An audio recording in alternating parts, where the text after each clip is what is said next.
Hey guys, it's Tyler, and welcome to another CGS live stream. Glad you could join me for this second part of designing organically. Our subject matter, this Mecha mummy character coming to life, and I think we'll make some good progress today. So again, thanks for joining me. Remember to hit that like button and subscribe to our channel for more awesome content throughout the week. But without further ado, let's jump in here so we can kind of see where we ended off last time. We got through a lot of the major design forms here, and working in grayscale, we tried a different process than what I'd shown on this channel previously, which was a very sort of logical, multi-layered approach to things, where we're using a sketch first, and then we're kind of adding shadows and highlights at different stages. This was a method where we were kind of diving right in with value sculpting, with tone, and working a bit more organically in the process. So this is where we're at right now, and at this point, what I'm going to do is I'm going to keep working on refining the design, adding some details here and there. Then we'll add some colors and start thinking about a bit of atmosphere in the scene. And probably take away this really stark light background we have, mid-tone it down, add maybe some accent lighting, things like that. Give it a final bit of polish and add some realism to it. But excited to hop back in here, so let's do this. We got 3 layers right now. Let's name these. Why not? Stay organized. Drop our music down a bit here so we can hear ourselves easier. This is our main layer. And then we have this layer on top. We added some grunge. Oh, it's just a kind of a dirty looking brush there I put on top, and we can honestly just merge that down.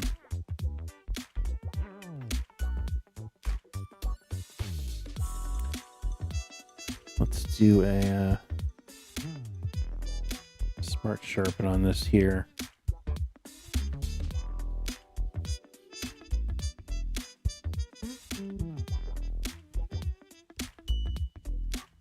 And I just do this from time to time to crispen up things and keep the image from getting too blurry.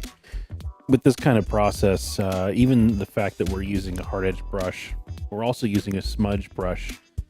And as you're kind of moving things around, liquefying things, this organic process, stuff can get a little soft on you. And throwing a sharpen on there along the way here and there will get a crispiness to everything. So worth doing, I would say. All right, so now we're going to zoom in closer and start examining areas that we might want to add a bit more clarity to. But this is going to be a concept where we're not going for that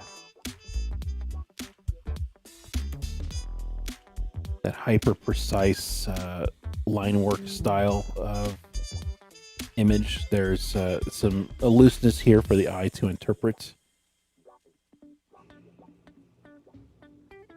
And then if a client liked this, then we could do a pass that would be a bit more friendly to a 3D modeler, let's say, who would be looking for more clarity on this. In fact, you could just do a line drawing on top of this if you wanted to provide that. That would be totally reasonable.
And I always say if there's any place to spend extra time in an image with a character, it's on the face.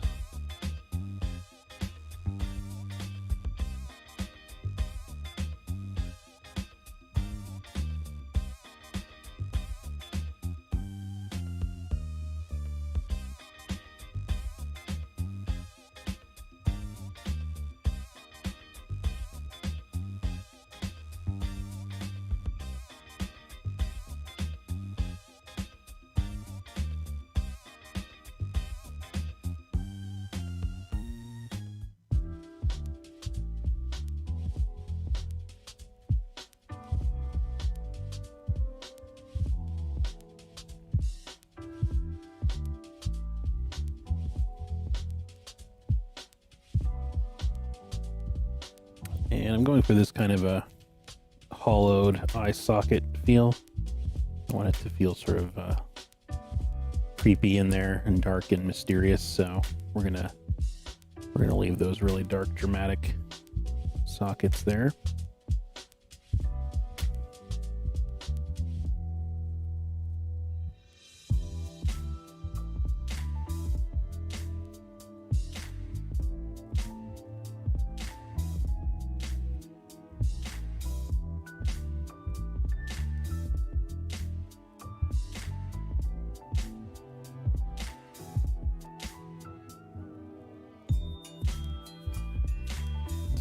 Weird kind of anomalous marks that happened in the flurry of designing initially that I'm going to leave in there because I think they're kind of neat, and that's the joy of this process, is that we have things happen that we wouldn't have thought of and they just look cool. So I'm just going to leave them in there.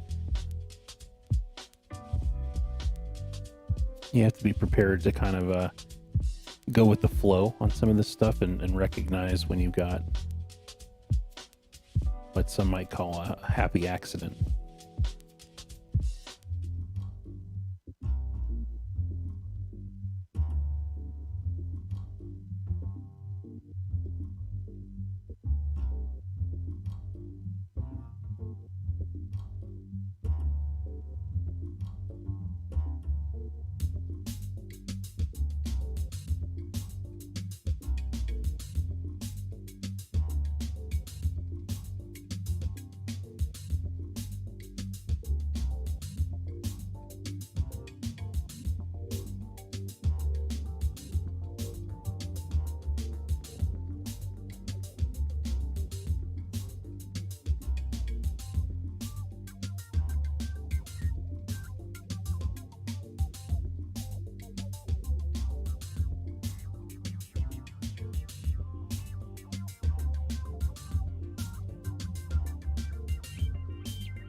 Hey, Penny, welcome in.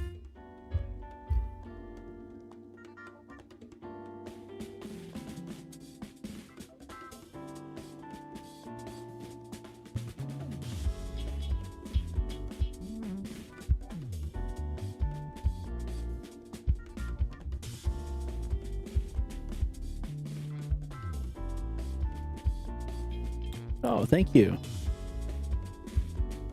Yeah, I'm having fun with it here. We're making some pretty good progress.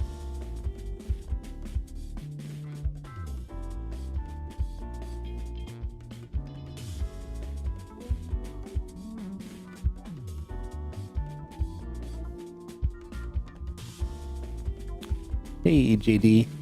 Thanks. I'm glad you like it.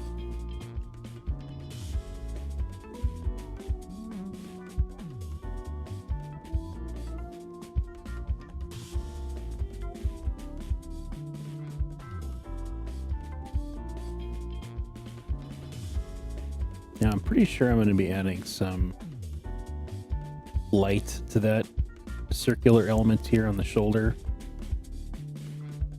And likely here in this element here as well. So we'll just lighten those areas up as a reminder to ourselves that we're going to want to do that later. And I'm going to leave this back end kind of vague and painterly because we're implying there's perfect symmetry here, so we don't really need to get too crazy with that. And the eye comparatively will see this side as being even more rendered, because we have an example over here of something that's a bit more sort of impressionist. So we'll be leaving that kind of loose over there. All right, we got some fun stuff happening there. Pretty happy with that. And it's likely that we'll be refining the design just a little more as we get further along in terms of color and stuff. But inevitably, you're going to see that stuff. You're going to see as you add color, you're going to have a different sense of the ratios of the design. The weight of things may shift a bit, so you may want to add some different kind of panel lines or ways of breaking things up. So just give yourself that opportunity, and yeah, don't fight those urges.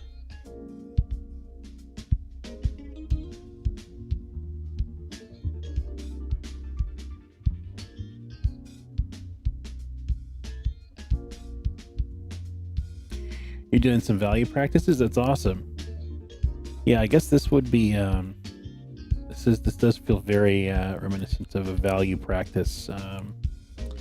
So that's great. Yeah, that's a really good thing to be studying. This is this kind of weird shape right here that I don't know what's going on with that. I don't hate it. I just don't know what it is. Let's see if we can figure something out there.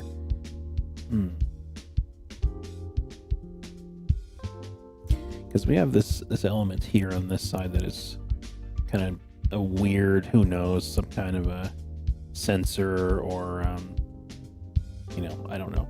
But I imagine that this might be an element of asymmetry in the design, this piece here, because you don't really see it on this side. I'm almost feeling like there's a tube here. It's maybe coming down and into the... Yeah, there we go. That's kind of flowing through. I like that. Let's just darken that section out so we can see that tube a bit clearer there. Back the highlights off there a bit.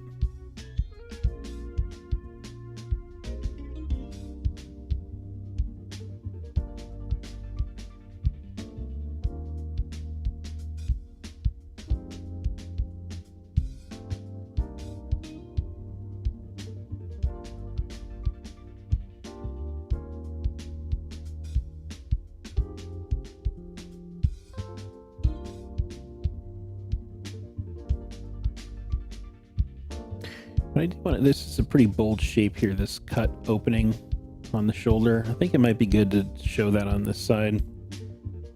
It's a pretty major element there, so perhaps we should do some flipping here to ensure that it's going to feel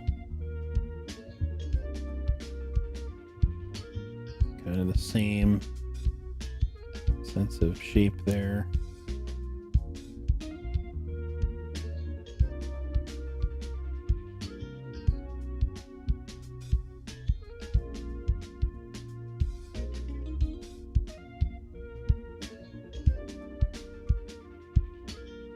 Let's close off that shape there. Kind of soften this outer edge a bit. Okay.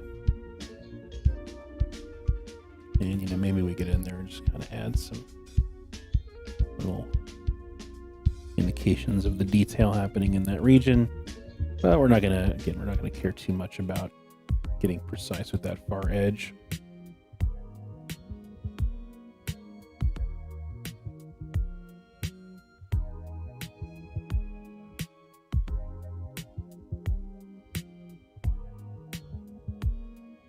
Bring out a good old liquify tool here and make some slight adjustments to the face.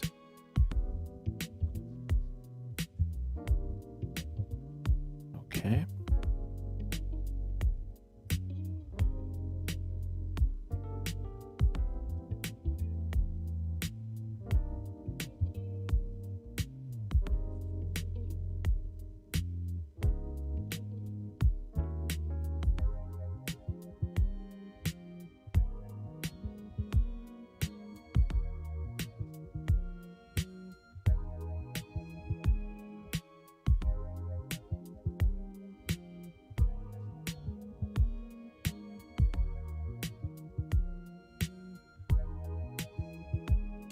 And just a word on realism. So if you're shooting for something that has a bit of realism, there's a few things you can do that can help you get there. Well, there's a lot of things to consider. You know, having convincing 3D volume in your shapes is key.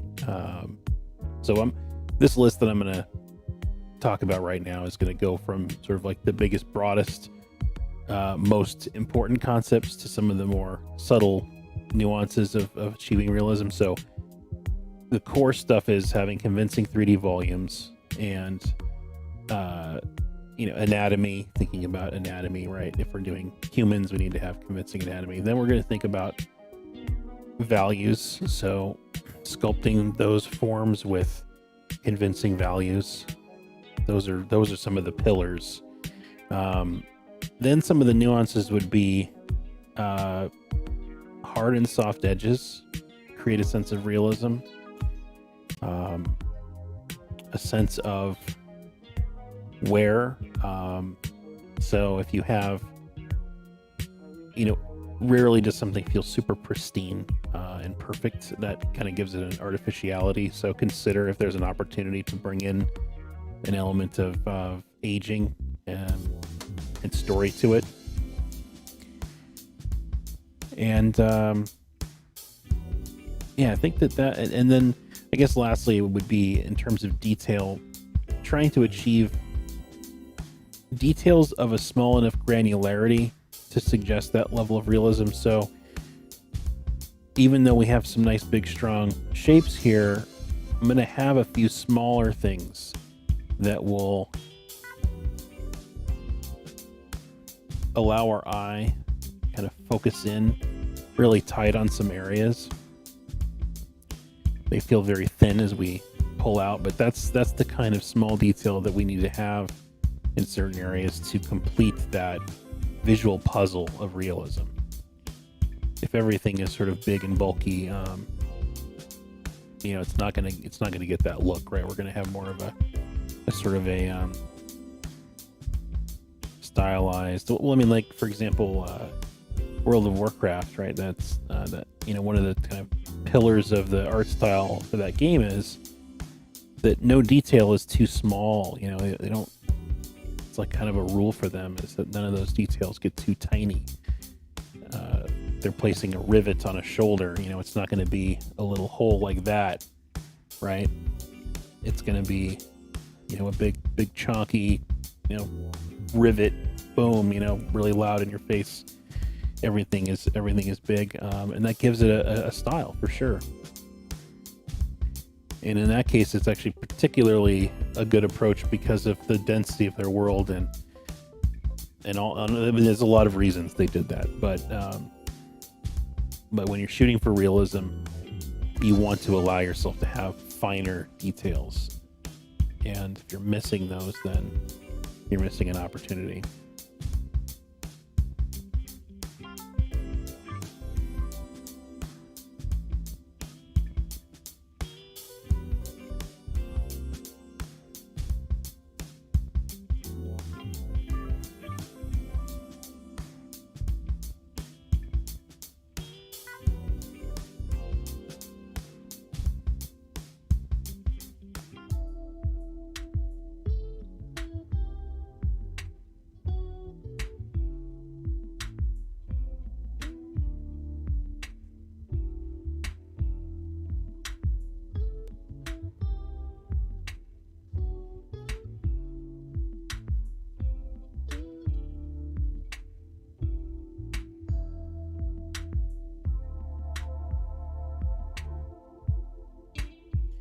And look for any kind of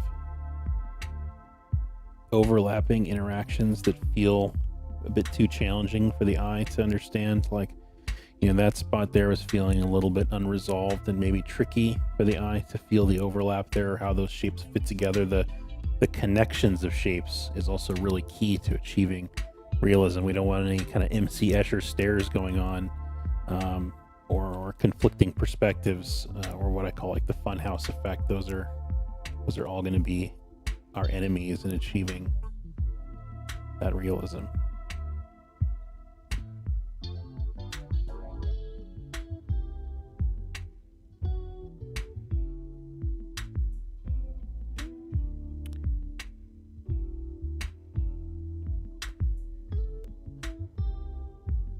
Let's see. Great face planes, thanks. Do I have more time in organic or hard surface dry? Gosh, do I have more time in one or the other? That's a hard question. I don't know. I think there's probably some more time spent on organic forms, just because I'm drawing bodies so much, and those are organic. So I think that's probably what I have more time doing. Yeah, I think that would probably be correct. Let's see, what kind of stuff do I study for reference for machine-like parts? Or rather, what kind of stuff should one study to know how to BS it? Okay, well, that's a fun question, a really good question. And it's, I think, appropriate how you phrase that, the whole sort of BSing it. Because we are concept artists, we're not industrial designers. We're trying to imply function, but we don't need to worry about the exact mechanisms and that sort of thing. So, we need to just achieve a reasonable level of believability. And what I'll typically do is I'll have a mood board assembled, a collection of images that are inspiring that I can pull from, and just think a little bit about the function as you're going. So, in terms of like a shoulder joint here, I'm thinking about segmentation of a shoulder, a bit of posability there. The fact that some of the circular aspects of this design are kind of reminiscent of what a shoulder joint might be doing. This sort of center element here feels like a sternum, and then these feel sort of like pectoral tendons. So those are all things that give the suit a kind of a sense of function. And then I've got just a few kind of random images over to the side of just various robotic, things, manufacturing robots, things like that, and just kind of looking at different pieces and trying to be inspired. And distributing your details in a smart way is another good thing to be thinking about. But yeah, I think that the key though is, if you're going to try to BS it, you don't want to be working from your head. That's definitely going to be really exposing your lack of kind of shape knowledge. That's probably one of the more common phrases you'll hear when people talk about mechanical design is, is their shape library, right? Like how many shapes are in their head that they can pull from. And if you're doing this stuff all the time, that library is going to be bigger. If you're not doing this stuff, then you're going to need to have plenty of fuel, shape fuel nearby in the form of reference materials. So yeah, I think that would be the way that I would recommend doing that. Let's see. You've been looking into Moorbacher since I recommended it and become obsessed. Oh, cool. I'm glad you're liking his stuff. Yeah, he's great. Really, really amazing stuff. Hey, Rushback. Welcome in. Okay, so again, we're just kind of fiddling with some details here, resolving some forms.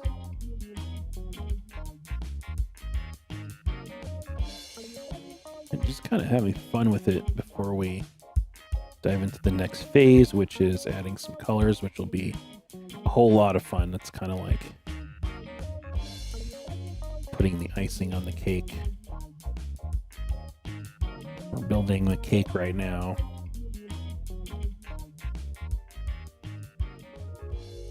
There's some wobbliness to that shape that I'm not a huge fan of. Let's do a quick liquifix. Thanks, Liquify. I wish Liquify would talk to me. I wish I had like a Clippy style mascot that would kind of be my friend when I open it up.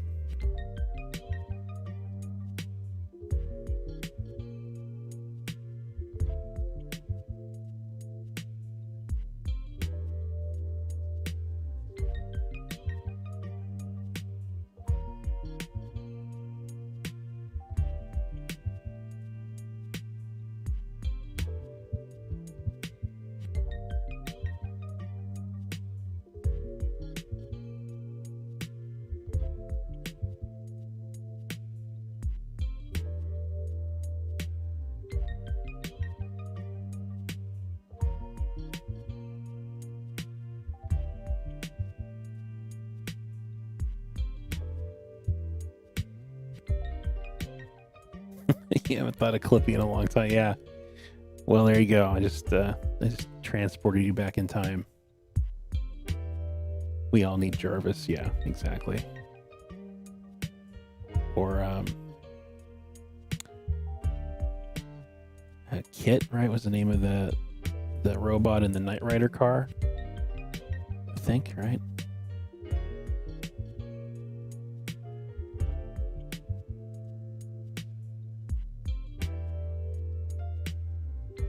If I remember right, I think Family Guy had like a parody of that situation where like Michael was trying to like get the car to do stuff and Kit was like, I can't do that, Michael. I can't remember what it was exactly, but it was pretty funny. I think that was Family Guy.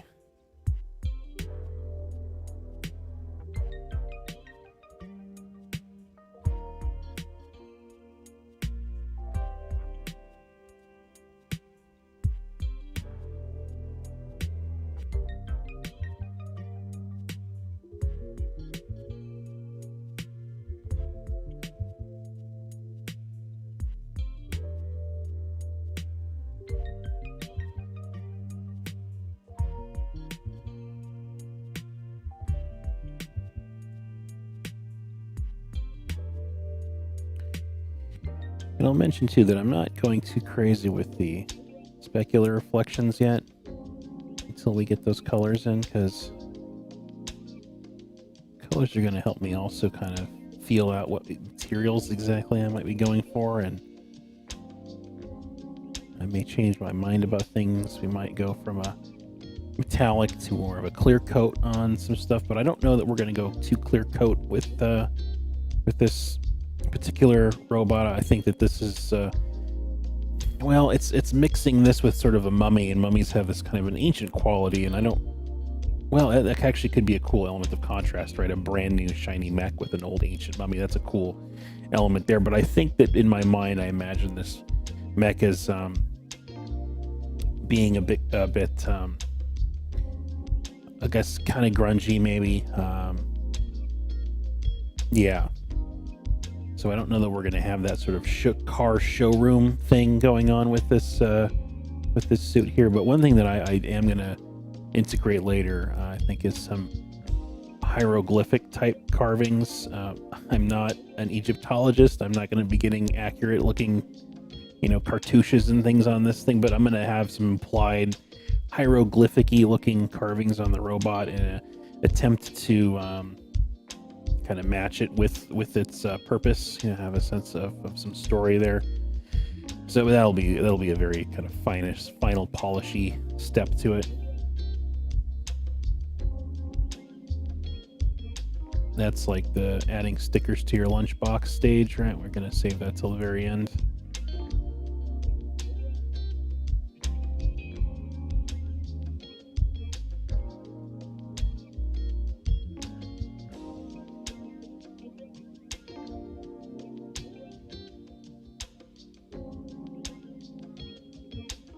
But let's be honest, sometimes we jump to that stage a little early just because it's awesome. Just don't let it disrupt your flow and distract you from what's important.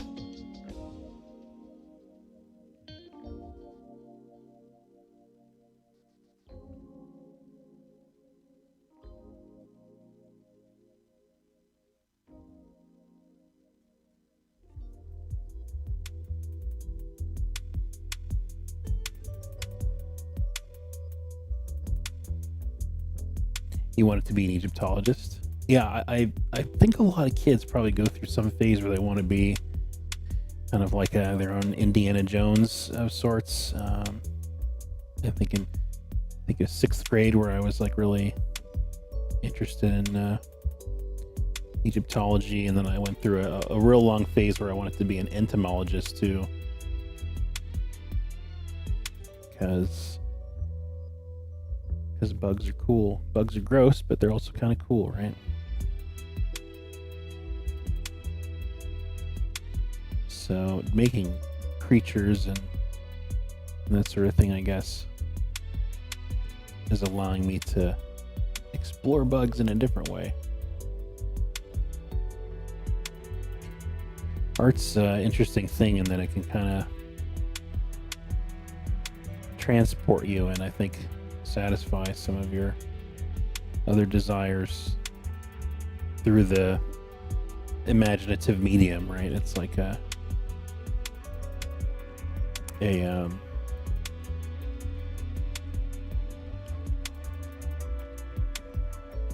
I trying to say? You're kind of you're able to create that world for yourself that you might have wanted to experience in some other life.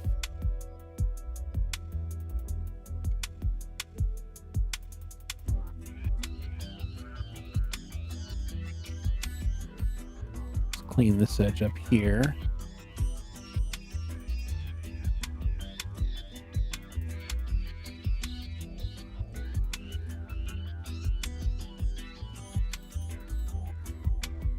And yeah, we may add some more details here and there.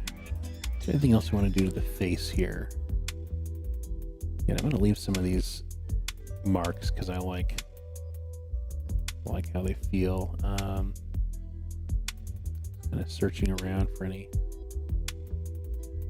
opportunities for some extra fun details.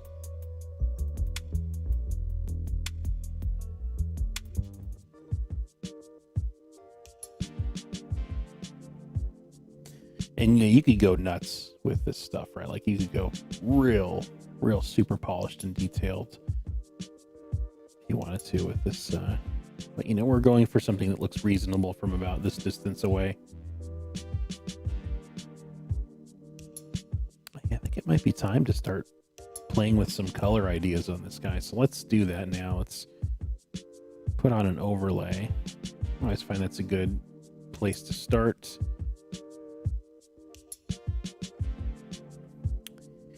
And again, I don't want it to have kind of a flashy car showroom kind of vibe, so we're going to avoid, I think, any kind of super strong neon colors. I mean, again, I say that now, and we may play with it and really just fall in love with that if we like the way it looks on there, but my initial impression is that it wants to be maybe a bit more earthen. So, perhaps we'll play with something kind of like coppery.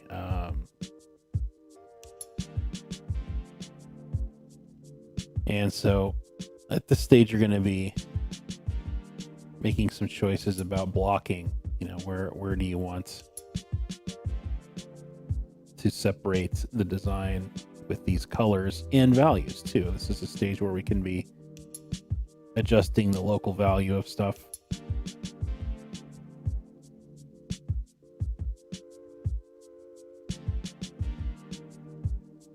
But it's always really fun to do this step because it really feels like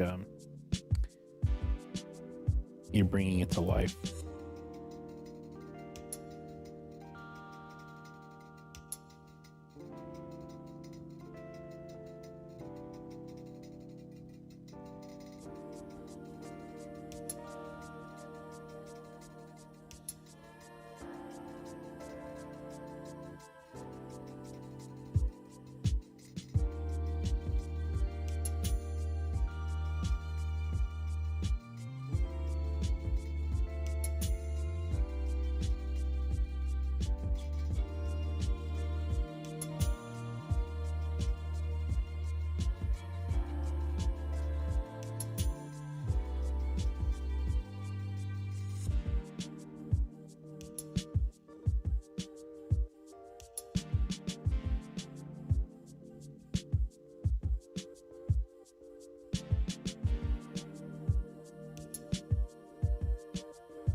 So I think we might just do some kind of a warm tone here, and then I think I want to make the face kind of like a pale blue green or something kind of eerie and a slight sort of horror vibe going on with that there. Okay, let's get this far shoulder colored in.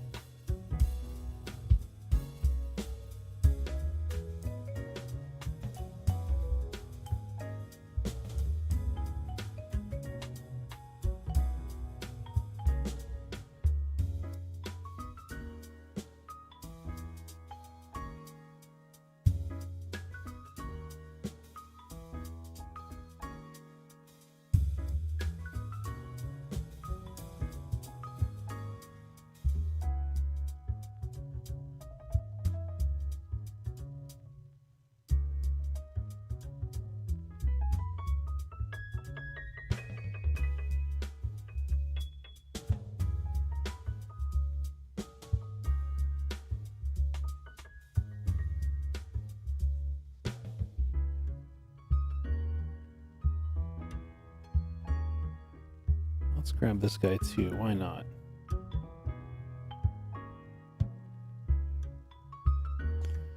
Cool thing too is we've got all these panel lines now that we can be using as places to separate the colors. We can, at any moment, we can decide that one of these truncates the color.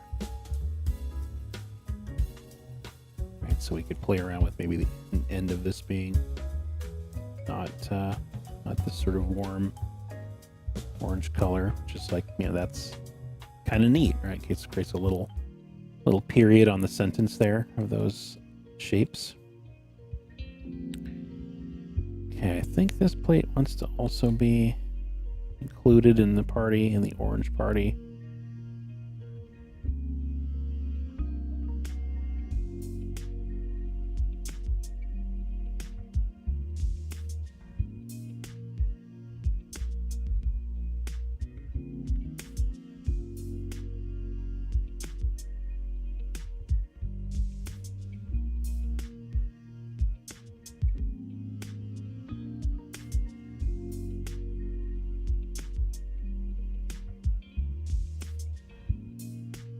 Excluding the little mummy bandage there.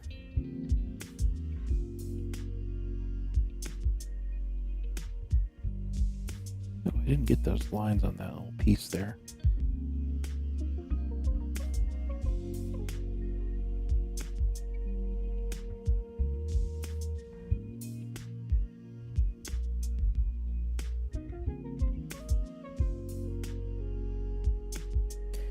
you know, zoom out, evaluate. Do we like the blocking there? And I think I'm liking the blocking of that overall.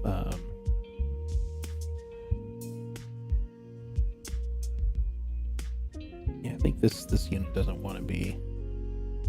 Yeah, no, I don't like that being orange there. So we can kind of just quickly drop in this and see how that's feeling there. Again, I don't like that. What about this unit here?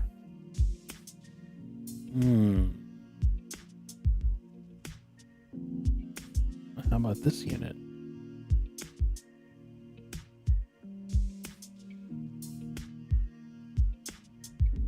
Okay, yeah, so I kind of like those being included. But the rest, I think I'm digging with this maybe more of a neutral approach. So let's kind of have it chill in that zone for now. And let's adjust our color now that we have it in place here. Oops. Kind of go more a little more neutral with this, potentially a little more yellow. I mean, we could just play around with colors for a moment just for fun. Why not? But don't get caught up in the perpetual cycle of indecision. I think we're going to be in that zone. All right, next overlay. We'll do some exploration on the face. And like I said, I think I want to try some kind of tone like that. But let's be a little bit more cautious about this here. That's so strong still. Let's see. Okay, yeah, let's try that.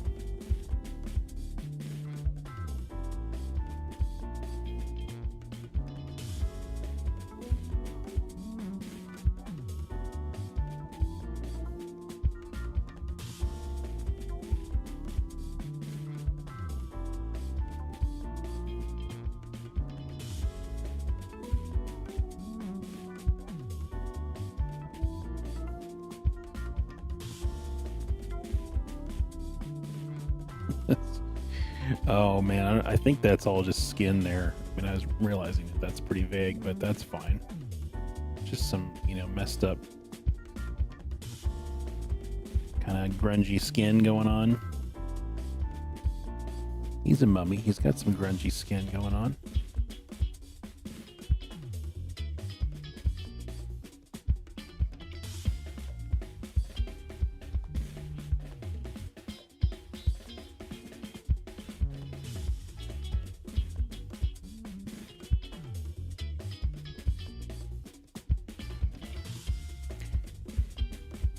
And this is why I say too, you gotta allow yourself some room for polish after this stage, because we're gonna want to finesse these colors, but also in defining these regions, you're gonna find potentially areas where you need to resolve things a bit more clearly.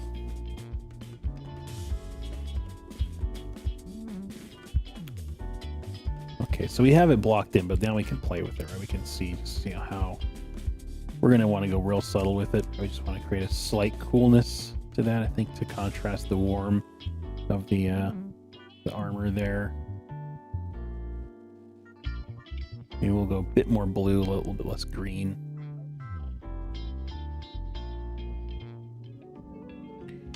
Okay, yeah, again, really subtle, but I think that's good. What I think I want to do is, let's see here. Play with something for a moment.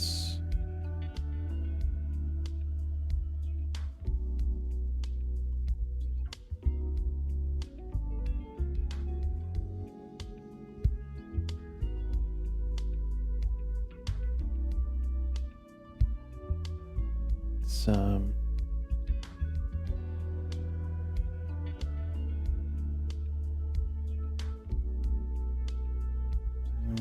thinking through how I want to do this here. Let's see. Do this. Yeah, let's take this, put this back here. A group, because I may want those selections later. I'm going to merge this together. Okay.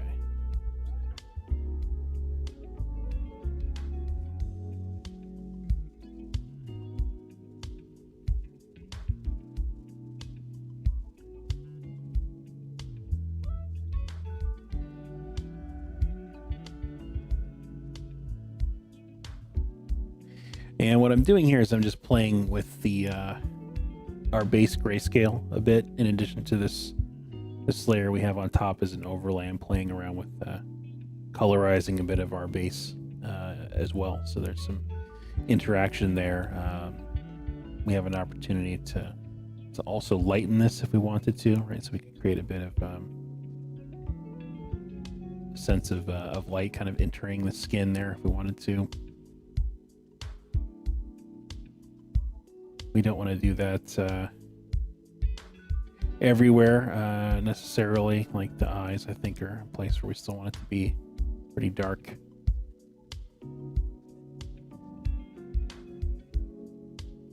So let's go back and kind of redefine those blacks. I wanted that to really pop.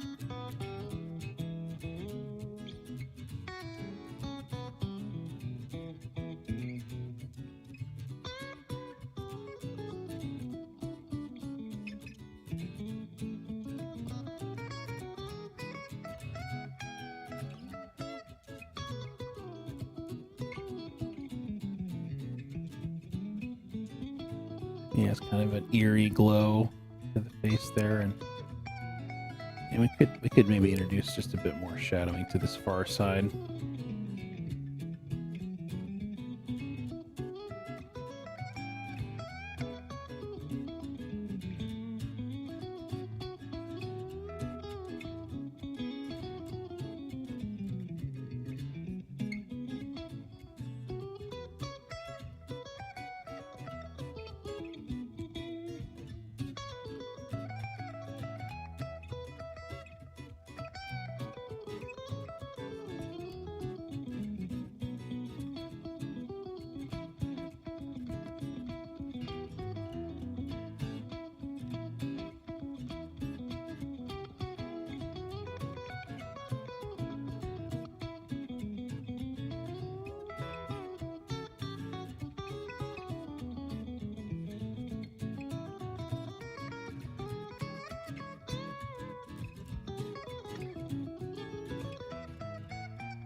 And here I'm just inserting just a slight bit of hue variation in this face.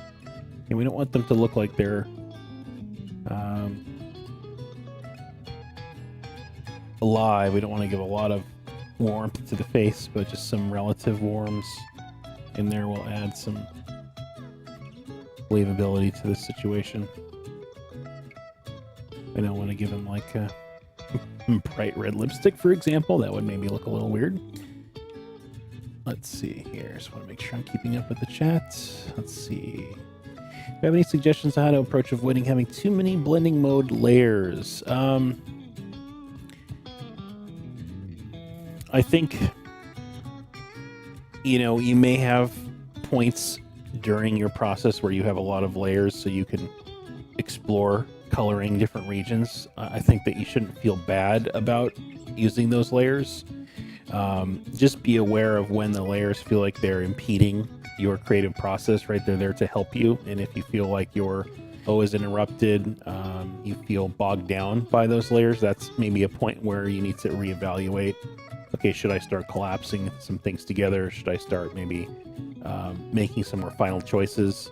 And just remember that you can use the layers in Photoshop as a way to keep a record of your progress. So I'll oftentimes take everything I've got, put it into a layer group, duplicate it down, and it becomes like a history state. So I'll use it for both methods, and that can also ease your fears of merging things, right? Because you can kind of go back to a previous history state here and use those as selection regions or whatever you want to. Let's see. Find yourself sometimes getting cool effects, color schemes, but by using more than 2 blending layers, and I can't merge them because they revert. Yeah, so the interaction between multiple layers can be a bit tricky. What I would suggest doing next time is rather than grabbing all of those layers together and trying to tell Photoshop to merge them, go one at a time. So let's say you have your base layer and 2 blending modes on top.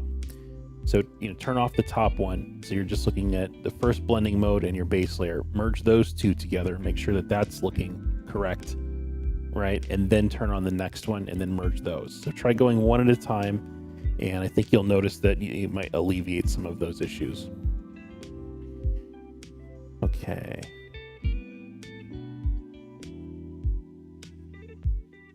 He says it's like when Mum-Ra powers up on Thundercats. Dude, that's some serious nostalgia for me, man. Maybe I'm channeling that secretly and in the background of this design here.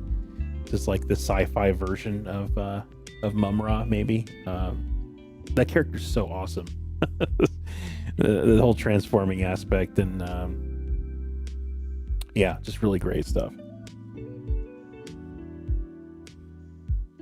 The fact that there's a very sort of like occulty dark fantasy component to that show through that character is really awesome. And now that I'm grown up and I realize I love all those themes, I guess that's probably why that show really appealed to me as a kid. Also because, there's just cool designs all throughout that show. Okay, let's see. So I think that this is starting to head in a good direction here. Where do we go next? I think we can play around with overlays on some of these gray components to see if there's some maybe value changes that we can make, having some things be maybe darker or lighter. So let's do that.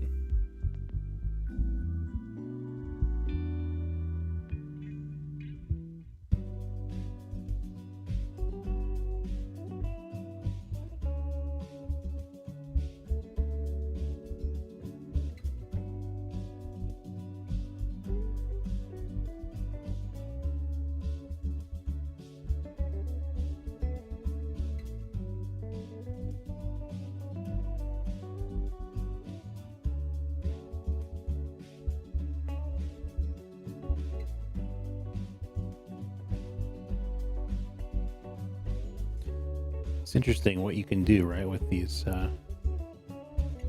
different sort of local value choices, how it can affect things. And then if you play with it and you're like, I kind of like what that's doing, but you don't know the color, well, then just pop it back to normal mode, sample it. You can throw it on your swatches here so you have it easily accessible, and then pop it back to overlay.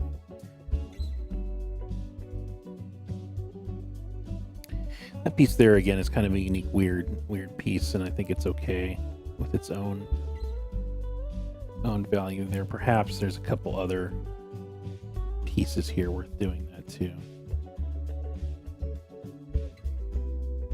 These little rings here might be cool. Let's do a new one. Try something else out.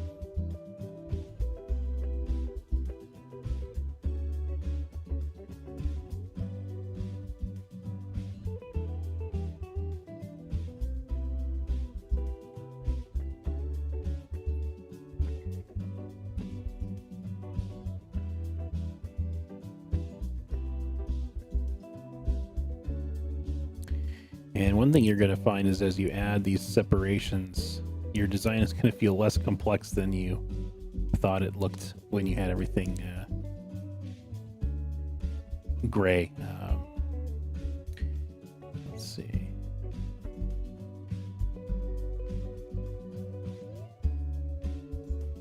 I want that hue to be a bit more on the blue. So yeah, there we go. That's what I want. That's what I want. It's cool gray. See, look at how subtle that cool gray is. My gosh, it's barely cool at all. But you're cool to me, cool gray. That was my nickname in high school. No, I'm just kidding. Makes no sense. I don't know what I'm saying anymore. It's not even Friday yet. I don't have that excuse, right? My brain should still be functioning 100% here. It's troublesome.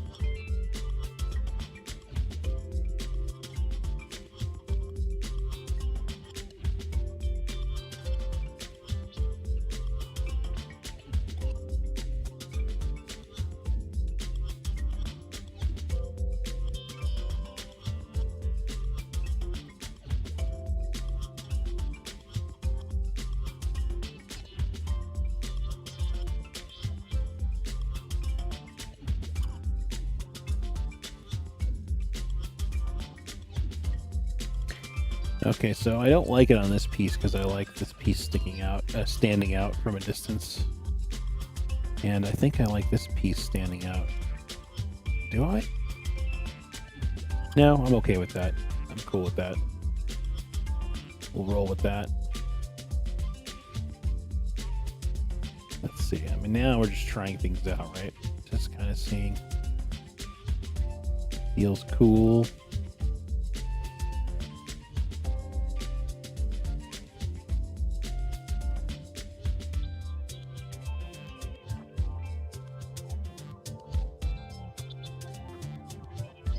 Looking at my navigator here, I have a little, whoops, where is he? I have my little navigator friend over here, a small view that I can look at too, just to see the distance read of these choices.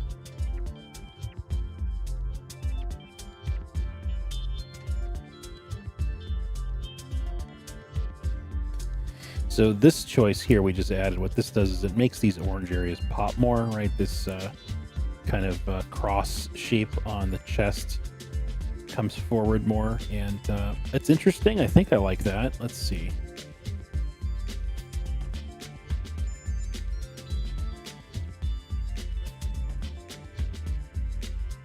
I don't know. Let's see here. I think these two main pipes might still want to be.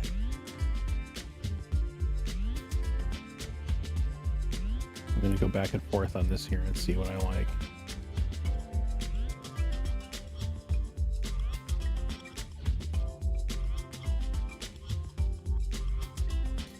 I think I like those being lighter. There's a sort of a,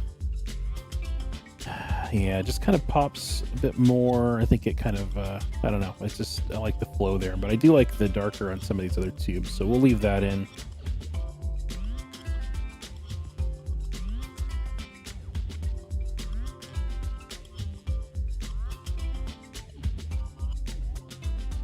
So now I'm colorizing the grayscale a bit, just play around and see if we can get some interesting overall atmospheric colors in this.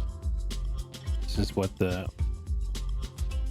old masters would call the mother color, right? It's that sort of base color of the whole image.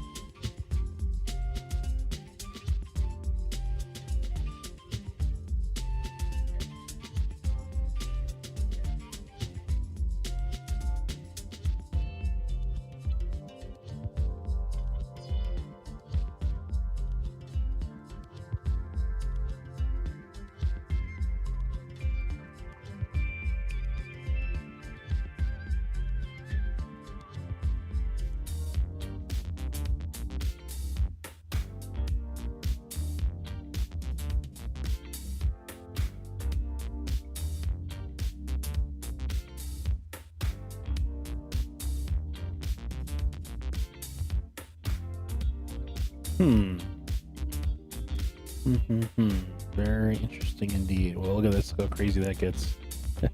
That's actually because the face is on a separate layer. Let's merge that together.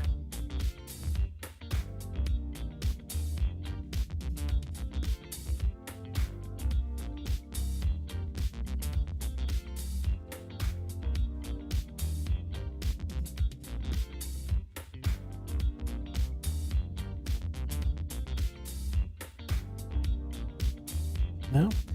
Yeah, it's worth playing around with that stuff though, right? You never know what you're gonna really like. And yeah, didn't really like any of that stuff there. You know, one thing that I do want though is I want some of this show. We're gonna merge this all together. Oh god, scary.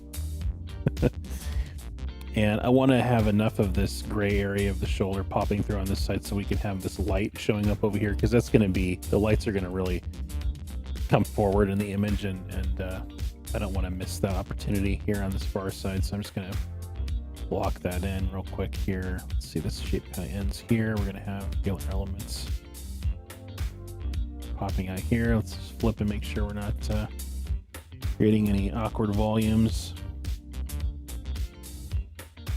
Just want enough area there to have the light shine through. This is very dark over here, so we don't need to get into any of these details, but the light, of course, we're going to have showing up there. And then we created a color transition here, so I'm going to add that line in on this side.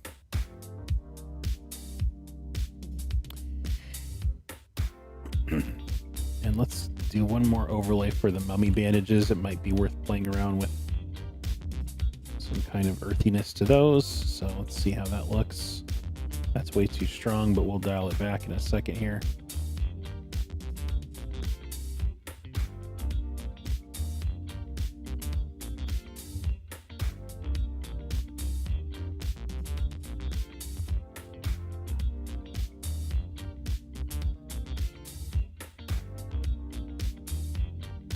And also it's too similar to the armor color, right? We don't want that.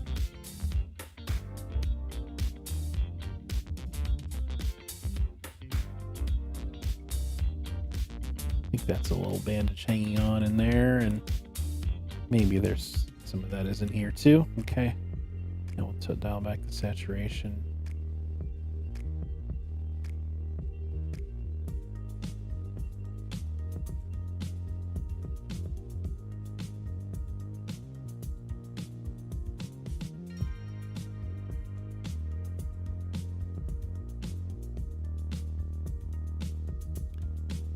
Not sure I'm happy with this little weird bulbous unit yet, but we'll get there. We'll get there.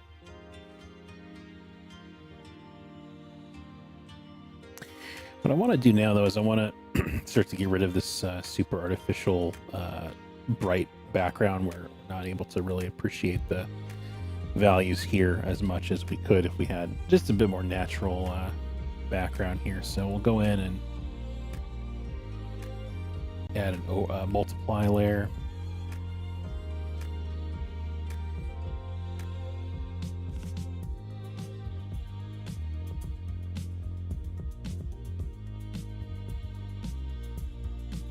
And bring all this down a notch.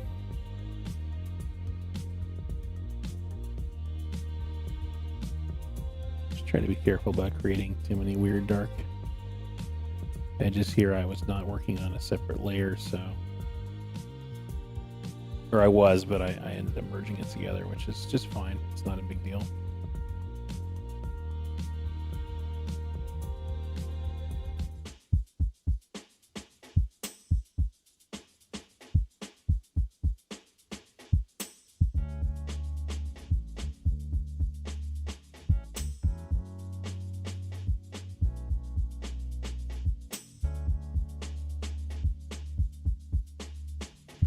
But I like going with the multiply here because it interacts properly with the little sort of fun loose edges that I had in the original.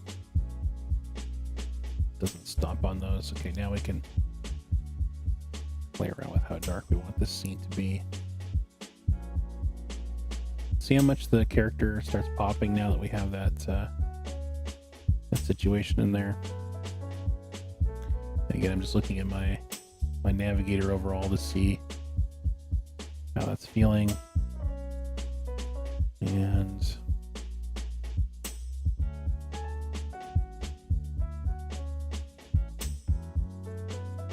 clean up some of these areas that are too light. Like there's a weird spot there.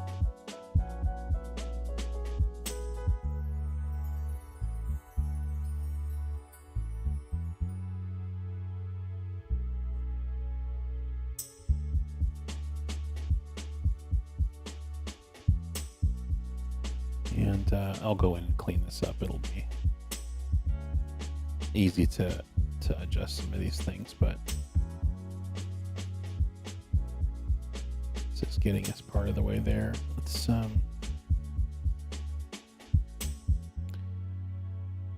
start creating more atmosphere to this situation here.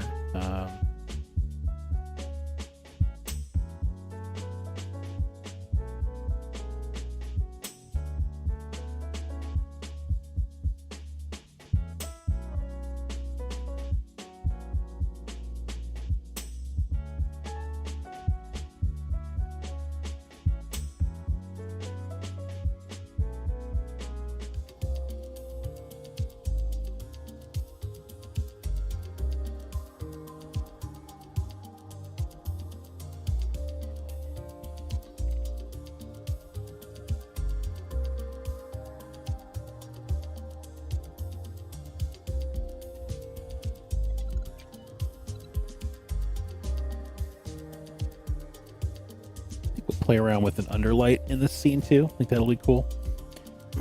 Might be a colored underlight potentially.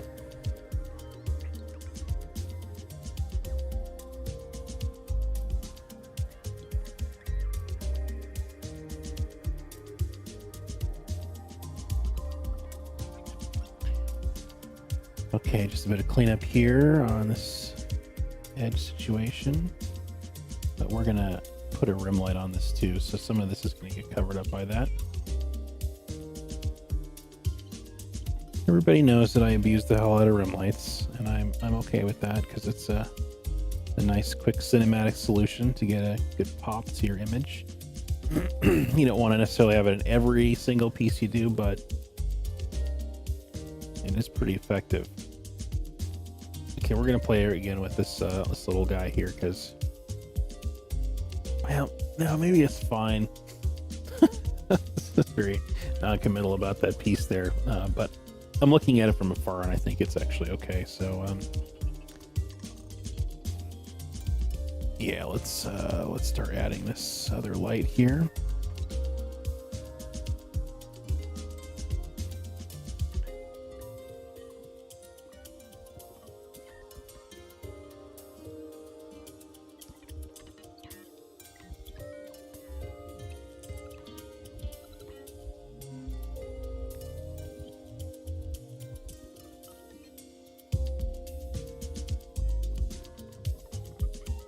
We're going to play around with just, you know, how far back some of this stuff feels. We can decide if it's more behind or more in front, right? If it's more to the side, then we get, you know, some of these features potentially getting hit by that rim lighting, which might look cool.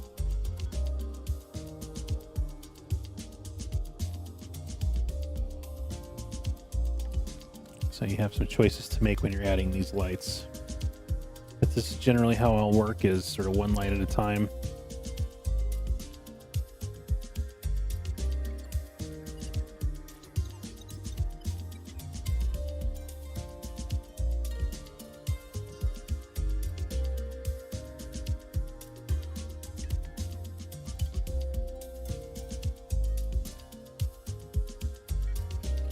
And this is something that's definitely on its own layer because it's a very strong choice and we want to have some control over it. This is just kind of catching the silhouette of things, and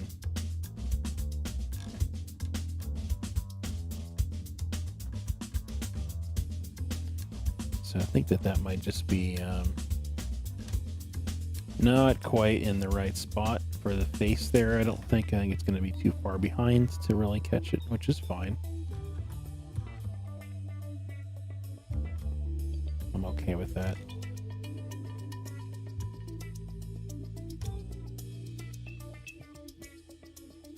I'll have it catch a couple little bits and bobbles here on the back side.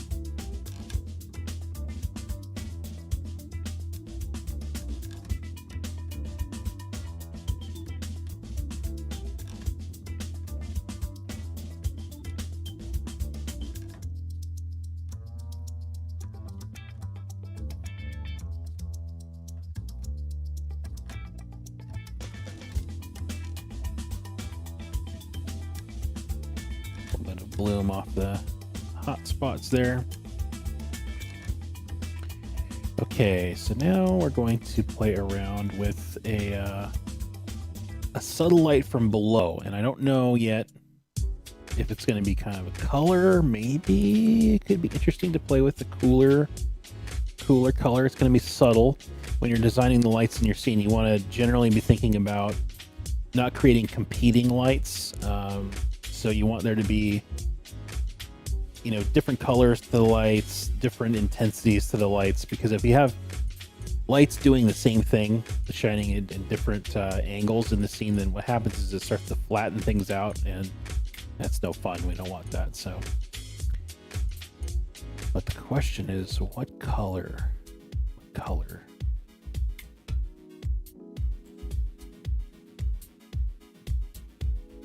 Do I name the characters I create? Oh, that's a good question. I do oftentimes, but I would not say it's every time. It just kind of depends, I think, on whether I classify it as like a study or whether it's something that had a specific narrative. But it's fun. I think it's fun to do that. You got to have fun with what you're doing. It's the passion will come through. Like if you're not having a good time while you're doing it, it's going to show up in the work. So if getting involved in the narrative and the story and naming what you're doing helps you have more fun, then you should absolutely do that. So I don't know what color this light should be. So we're gonna just paint. Let's paint a couple strokes in here and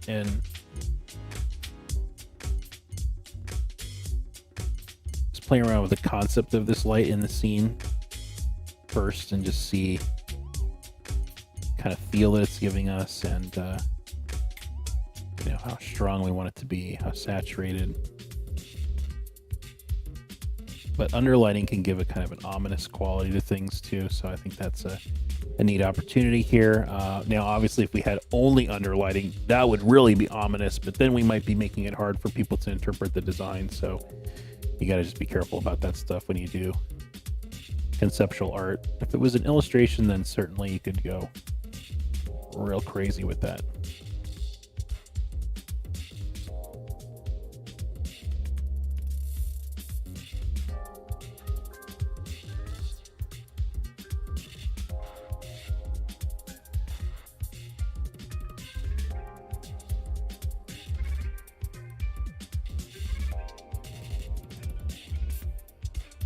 So the red is giving it, red means scary, right? Red means danger.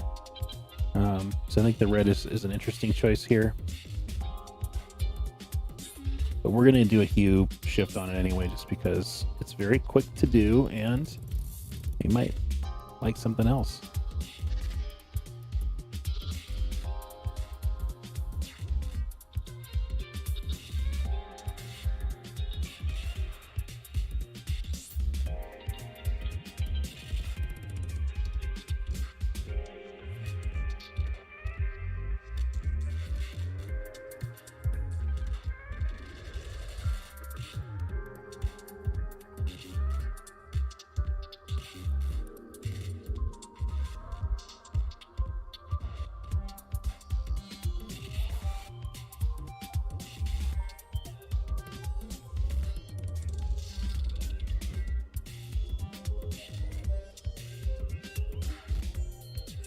And I'm also being a little timid about this because, again, I'm not fully sure what I want to do. So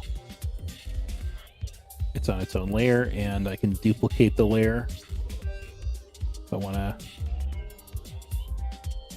double my confidence instantly, right? I can just duplicate the layer and double up on my efforts.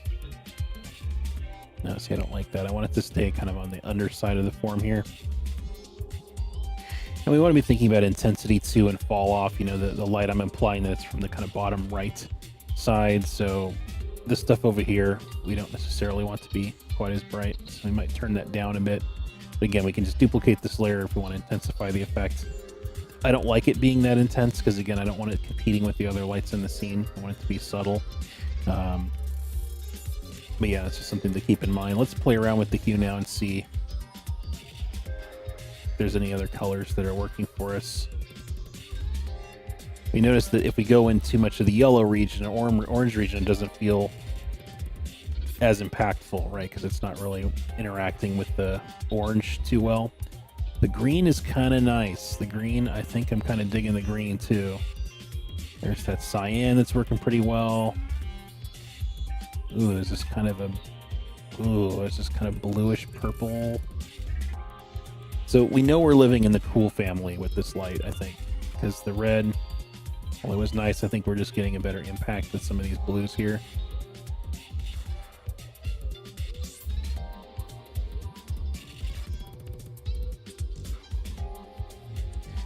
The cyan just feels a little too friendly to me. The green, I think, has this kind of a scary feel to it. But the blue-purple has this kind of an ominous quality, a bit of a magic undertone. So I think I'm digging that, and I think it integrates well, and it's blue is one of those colors too, especially this kind of blue that doesn't, it's hard for the eye to read it.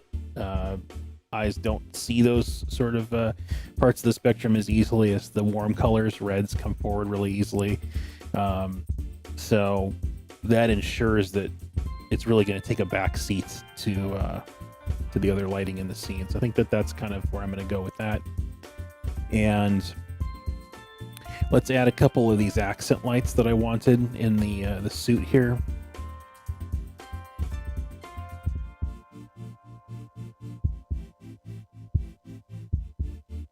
Thanks, Penny. Yeah, I think the color combo is working pretty well. Pretty pleased with it so far. So again, this is another one where we'll see what color lights we want to use. Let's just start with something in the blue region because that seems to be working well for us, but we might change our mind. And also the size of the lights too. We can go with kind of like pin lights or bigger lights.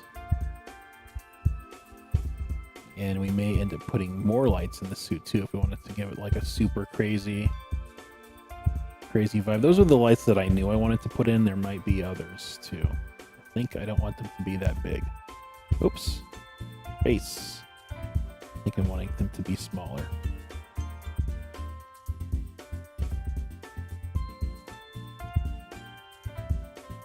Okay, let's play with the color.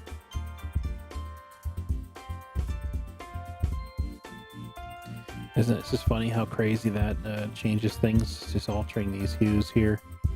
I mean, going for white lights gives us a much different kind of feel.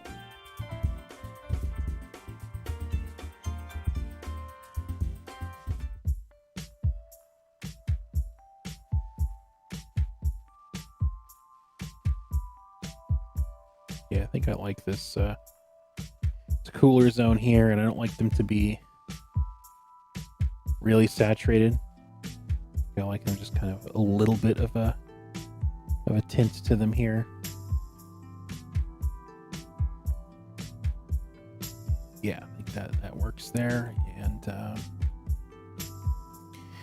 let's play with something here. This might be too crazy, but what if there was just a single glint of light coming from this eye here, like kind of pulling our attention in a bit, and or do we like the hollowness of it? This is something worth playing around with there. Yeah, see, I think that's just adding too much life to it. I like this kind of a deadness to it. Well, what if we did something red? Yeah, let's just play around with it, see what feels good. Ooh. That's kind of creepy, isn't it?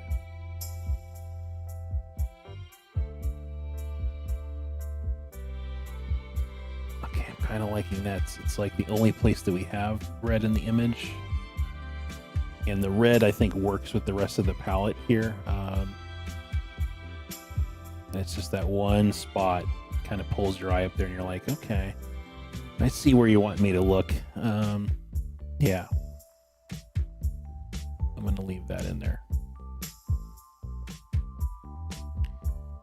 Yeah, Terminator Mummy. There we go. This is like the craziest crossover of IPs ever, right?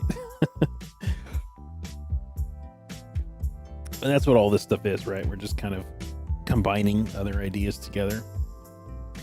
And I think I may have mentioned this on the stream before, but if you're looking to practice invention, instead of having a whole board of images to work from, just pick 2 things that you like and create a hybrid of the 2.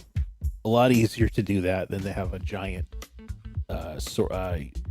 page of images to try and put together, right? It's like, well, what am I'm borrowing this from there and this from there, and it's just a lot to manage. Just take 2 and practice merging them together, because that is your own creation, right? You're making design choices to merge those together, and then as you get more comfortable with that, then you can start expanding, and as you have more references, then your designs become more unique and nuanced. So that's a really good way to approach that. All right. Just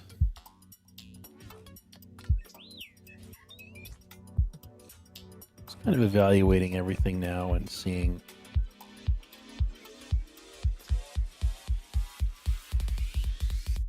what would be good to tackle.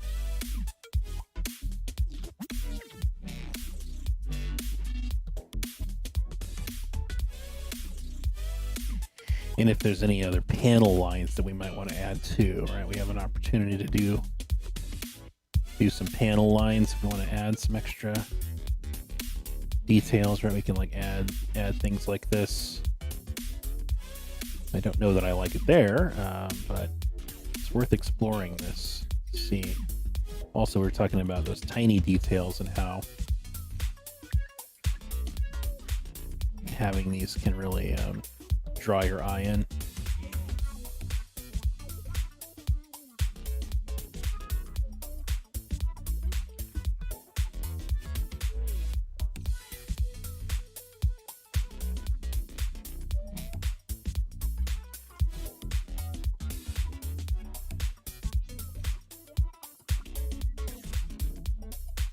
Something for your eye to feast on. You know, there's you know, enough meat to the design for you to kind of get lost in it.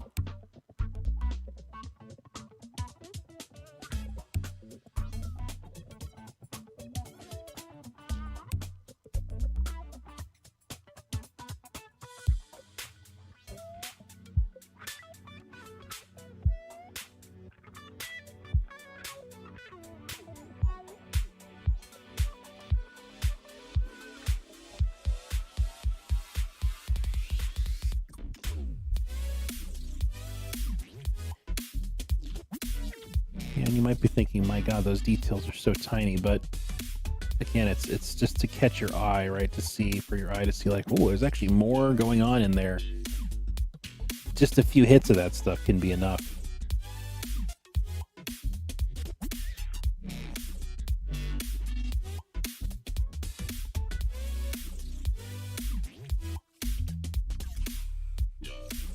Also, weird little notches and things can be neat, a bit of detail.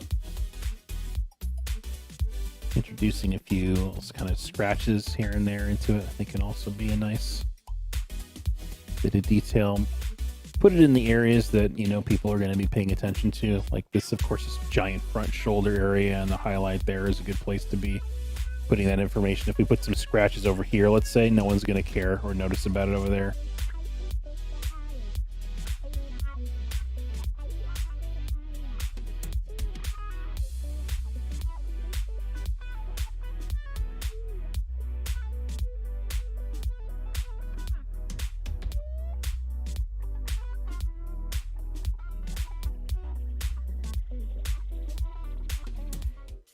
And, you know, we have that blue light from below, and I'm actually thinking maybe we want to have some of that color in the background too, just slightly. Just to imply the atmosphere there. Yeah, there we go. Yeah, absolutely.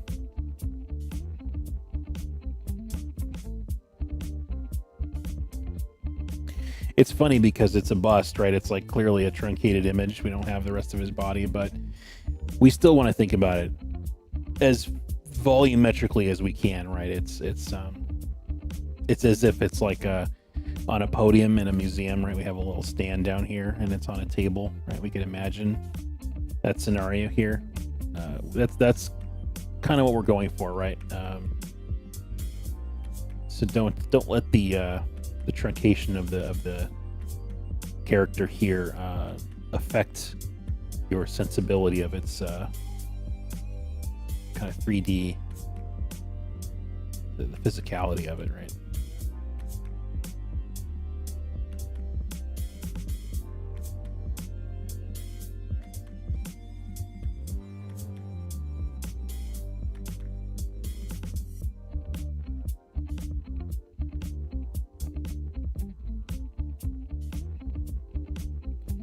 And we have these lights emitting, so there's opportunities as well to show. I'm going to merge everything together. We'll do it live. Anybody know that reference? I can't say the full phrase because it's too explicit for our channel. We'll do it live. That's what I think of when I merge things together.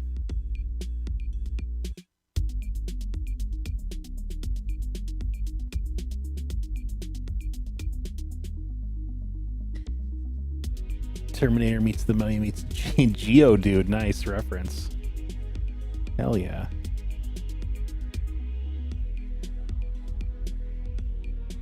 But yeah, see, we could have this light kind of hit this corner a bit here.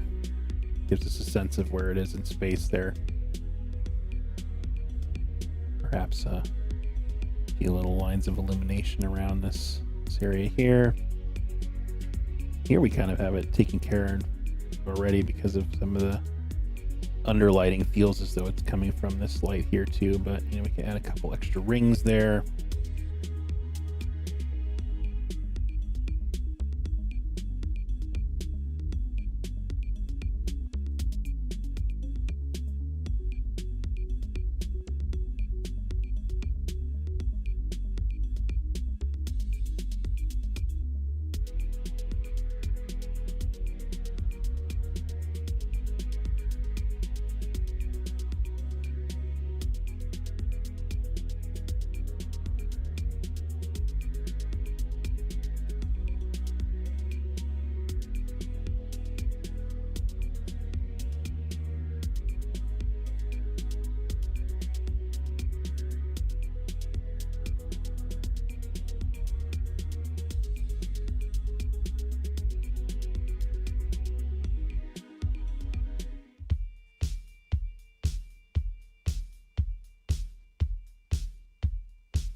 Just a little levels adjustment there, and just cooling the scene off overall a bit.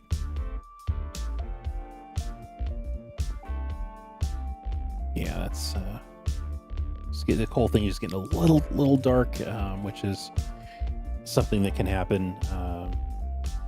So just kind of pay attention to that. Make sure you're not making the scene a little too difficult to read.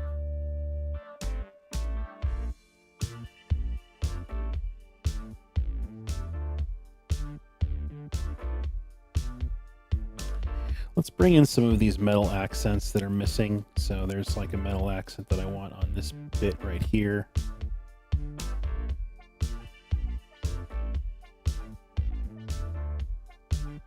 And let's see, we've got, I think this one just needs a little more pop to it.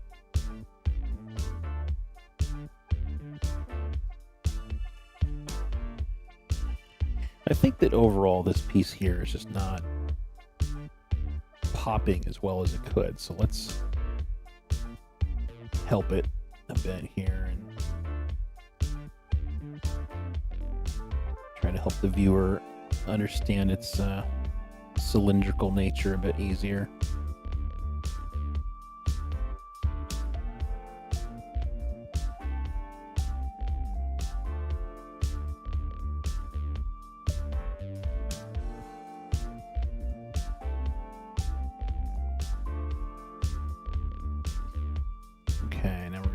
the glow and hit that area right there. Yeah, there we go.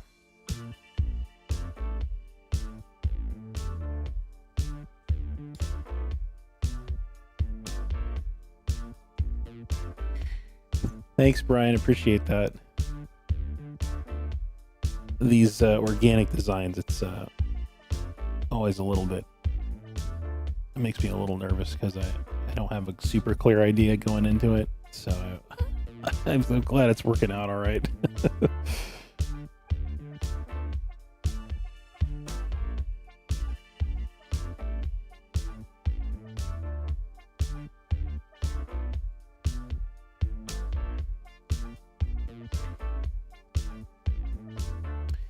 Again, just trying to find those places where people might be focusing their attention, you know, where we put these lights in here, and then so that's, you know, we kind of know people are going to be looking at this spot, so let's try and get these areas to be satisfying to look at. We have defined our own viewer's destiny here.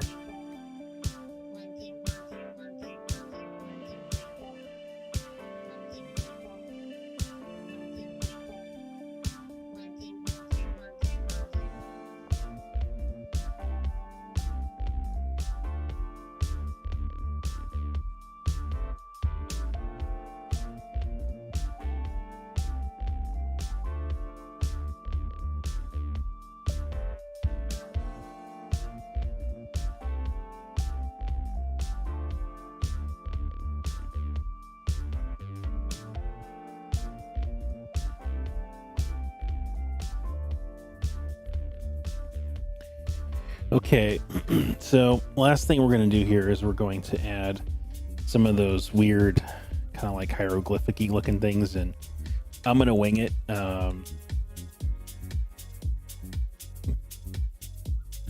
Because why not? We're going to play around with this though, because again, we're not fully clear the styling of this, but I have a general sense in my mind. Let's go with just a plain old ink brush here, and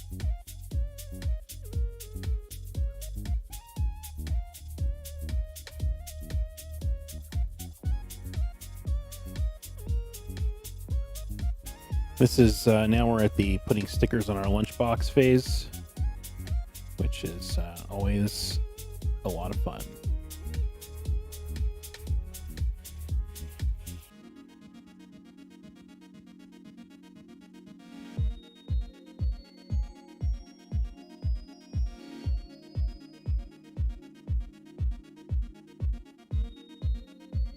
And I'm going to want these to look carved in, so I don't want them to get super thin. I think I want a couple areas that feel a bit chunkier.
And these are carved in, remember, so they're not painted on. So we're gonna lighten that up there, and then we're gonna there to give it that beveled effect.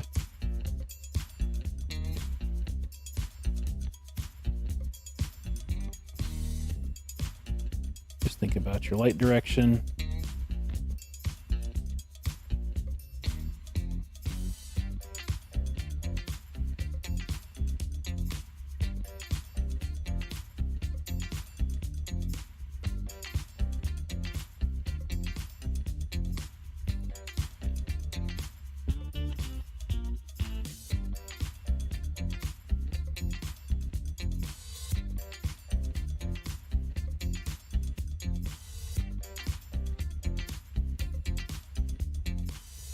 be aware of the brightness of this highlight too. You know, we're on the front face of this shoulder plate here, and so it's in shadow. Technically, we don't want to go too bright with these because it's going to feel weird.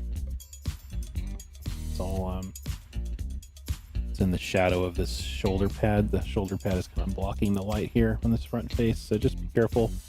Don't get too crazy with it. The eye is very perceptive to value change, so a little bit goes a long way here. And we don't have to have it be a continuous edge everywhere. The idea of lost edges is a really powerful tool. We don't have to spoon feed the viewer every step of the way. We let the mind fill in a few of those details. That's all the more powerful.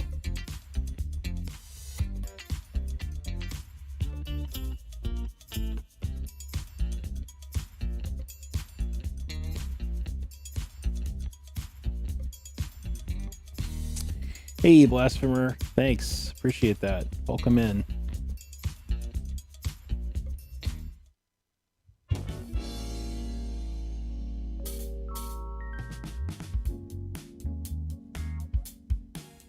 Okay, let's grab a few little highlights here. Again, just a couple accents will be enough to apply some depth to this. Ooh, that's a little over bright.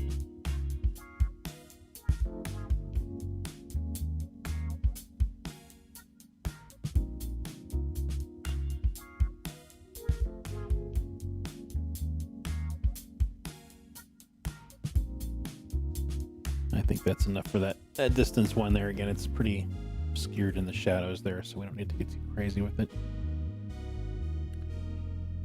Okay, any other places that we want to add some quote-unquote stickers? Maybe. Or perhaps we want some graphic elements on this this armor here. Let's play around with that idea as well. Let's see. We don't want to leave anything off the table here. Ooh, it's a little strong.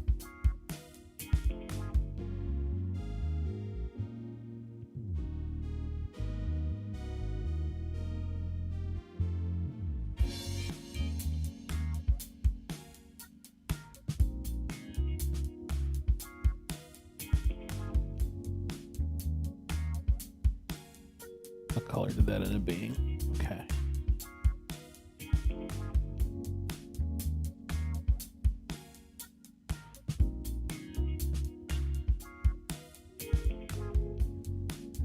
So the style of these, of course, we have to be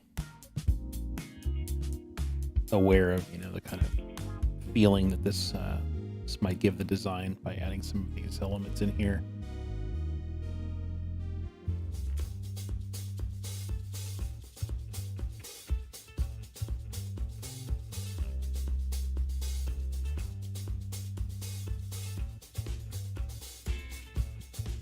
This is just one other way that we potentially are controlling the viewer's attention in the design here.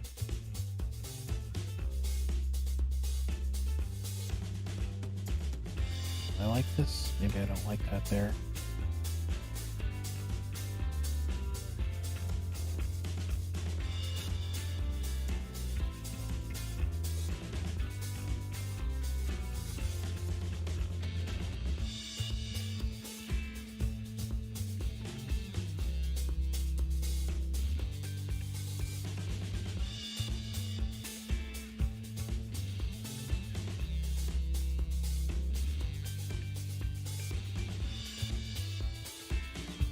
We can even play with big changes like that, right? Where it's like a whole section is a bit of a different color here.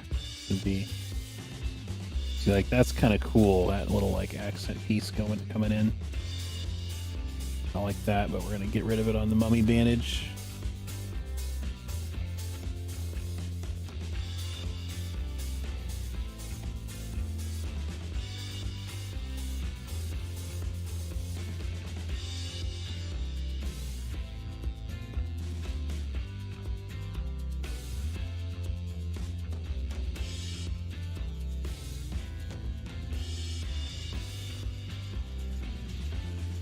Nope, don't like that one.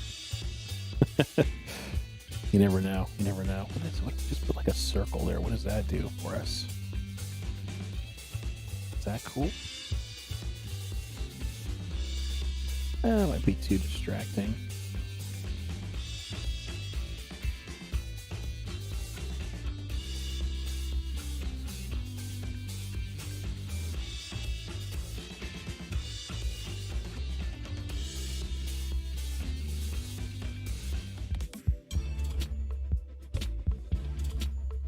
Ooh, it's kind of an interesting little accent there, isn't it? Yeah, it's kind of neat. I think I like that little bit there.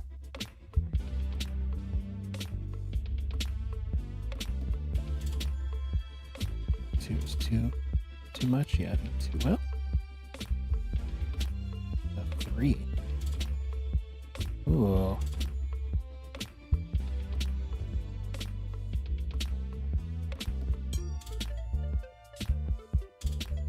Changes the feel, though, doesn't it? Changes the feel of things. Square up there.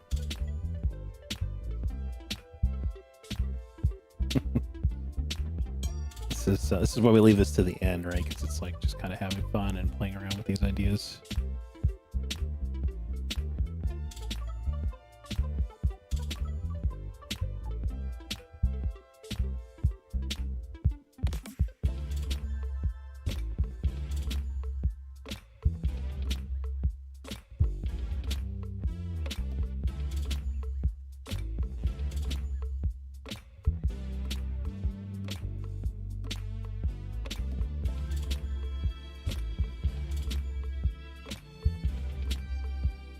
Okay, yeah, that's kind of cool. Let's do that. If there was a stripe here.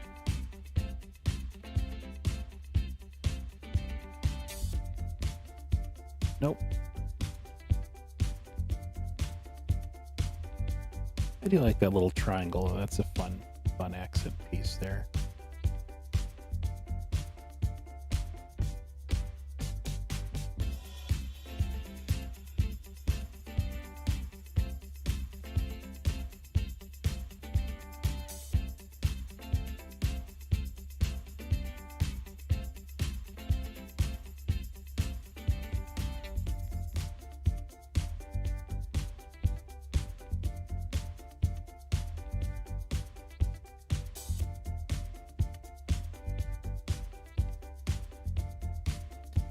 So you can see the the transformation there from the grayscale to the color with some of the atmospherics coming into the scene. I think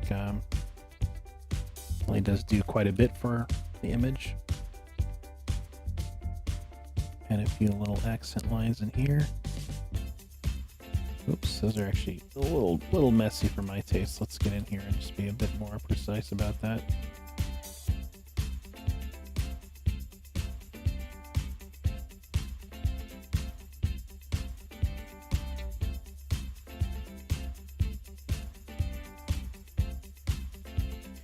And then let's duplicate, and we're going to use auto tone in Photoshop to suggest to us what the image might look like if it was full, using the full sort of value spectrum.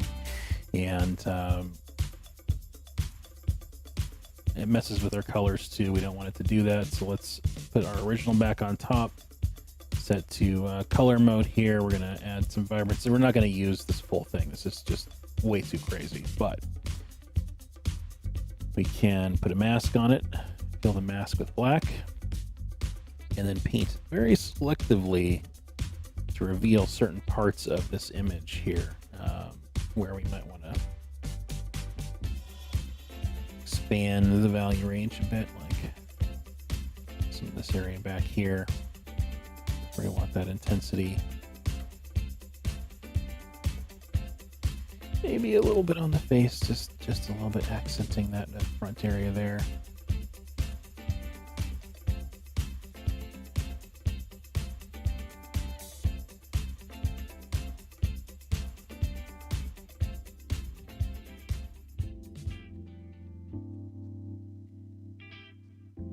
And do a bit of unsharp on it, just to crispen things up a bit. Let's see. This is obviously that's crazy, right? We don't want to destroy it. We got to be very careful. So a little bit goes a long way with the sharpening situation, especially because we've done some sharpening along the way, and we've had a brush technique that has a bit of a sharpness to it anyway. So we don't have to be too excessive about that. So just a little bit there. And I'm going to play with curves too. It's just a last thing. And this, we may not use this at all, but I like to put it on there and just see if there's anything interesting that can come about this.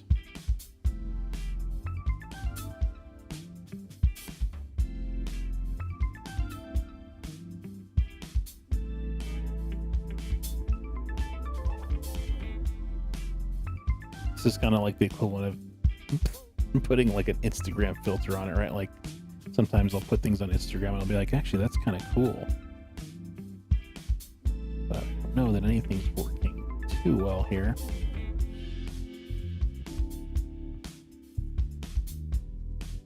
Let's see that. Yeah, that's not really doing anything I like, so we'll leave that off.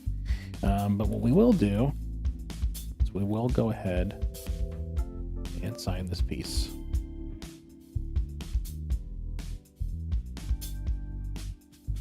At the end of 2020, folks, and that is the Mecha Mummy character. So that was a two-parter. If you're watching this and you're wondering how we started, there is another video on our CGS YouTube that you can watch to see the very beginning of this piece, where I talked about the organic design process. And so again, two videos for the completion of this. I hope you enjoyed watching it as much as I enjoyed creating it. It was pretty fun, and I'm very pleased with the result here. I think it's a neat character, and yeah, another one for the books here. One last thing here that's kind of bugging me is there's a little bit of a symmetry issue here with this panel. Just kind of noticing that.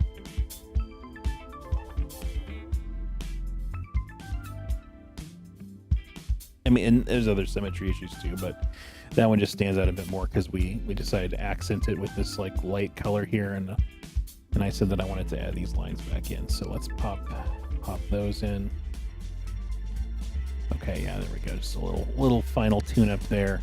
But anyways, thanks for joining me, everybody. Always a pleasure, and of course, stay tuned for other cool content on the stream here. Other mentors all throughout the week doing other awesome stuff, so check them out. We've got Simon later today doing some cool stuff, and please like and subscribe to the channel. It does really help us out a lot. We're trying to grow this awesome artistic community here at CG Spectrum College of Digital Art and Animation. It's a cool place for people looking to learn a bit more about being a professional artist. So if you're interested in courses and stuff, check out our website, CG Spectrum. It's a really, really cool community. So I'm a mentor there. I teach concept arts, introduction, intermediate and advanced courses. And we have things called open sessions where students can submit their own personal work, and we'll dive in and give them some comments and thoughts. And it's just a cool place in general. We have a huge Slack community, all kinds of different channels for 2D artists, 3D artists, animators, effects artists, which becomes available to you when you become a student with CGS. So I think it's a really, really cool, valuable resource overall. And if you're curious about following some of my own personal work, you can check out my stuff on Instagram, #ArtofTy, and that's my handle. It's all over the internet, so you'll find me on places like DeviantArt and ArtStation as well. So, all right, guys, a little over time here, so I better head out. And again, happy holidays. I'll be back in a couple weeks. We're going on a winter break here. The school's going to be going to sleep for a little bit, let everybody enjoy their holidays. So again, I wish you well. Stay safe out there, and I'll see you again in 2021. All right, bye-bye.